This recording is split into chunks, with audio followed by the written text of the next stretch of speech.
大家好，我是海哥。今天呢，跟大家说一下这个Win7、Win10广告弹窗这个事儿啊。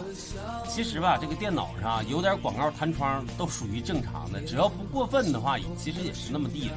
但是有很多朋友向我反映，就是这个广告弹窗实在太多了，不管是Win7也好，Win10也好，你安完正版系统，安完了安装版的系统，安完了什么系统，它都有广告弹窗。其实这个真不赖人系统，这系统的话基本上都是纯净版的，它都不带广告。就是说咱们在下载软件的时候连带下来的这个广告弹窗实在太多了啊。想控制呢，自己还不会设置。今天简单说一下，其实我认为啊，这个广告弹窗的话，这个分几步啊。第一个呢，下载一些拦截的软件，像什么火绒安全呐，360里头可能也有。还有呢，第二步呢，就是说这个网页带的广告。假如说你安装了什么360浏览器啦，安装的其他浏览器带的广告。再有一类呢，就是说你下载软件带的广告啊。咱们一步一步说，3步。先说这个下载火绒安全怎么去屏蔽这个广告，然后呢，在这个网页里头怎么去设置屏蔽这个广告。还有一类就是在这个电脑里头怎么在计划任务里头去屏蔽广告。如果这3样你都做完了，基本上这个广告呢，弹窗广告的话，我认为应该没有什么的。希望那些广告弹的比较多的呢看完，然后呢建议你收藏转发。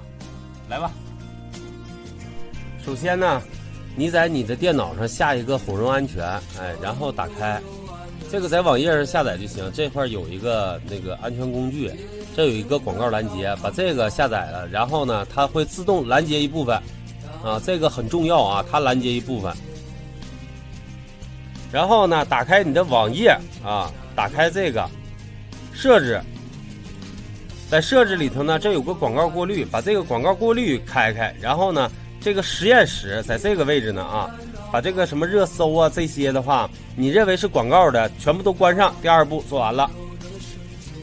第3步，点这个计算机右键，点管理，这个管理这个一般的话都有，这一步也很重要。点这个管理，点这个任务计划程序。然后呢，这有一个这个活动任务，大家可以看到什么几点几分，它有一个多触发器这个，然后点这个右键，在这块点右键。你可以看到，等你点完了以后，它顶上会显示什么准备就绪，已定义多个触发器，然后点右键，点禁用。把这几个全部都禁用了，这回就行了。把这几个你看着的全部都禁用，这样的话这3步做完了，广告基本上就没有了。没事你就试试，基本上的广告都能屏蔽掉。好了，今天就到这儿，我是海哥。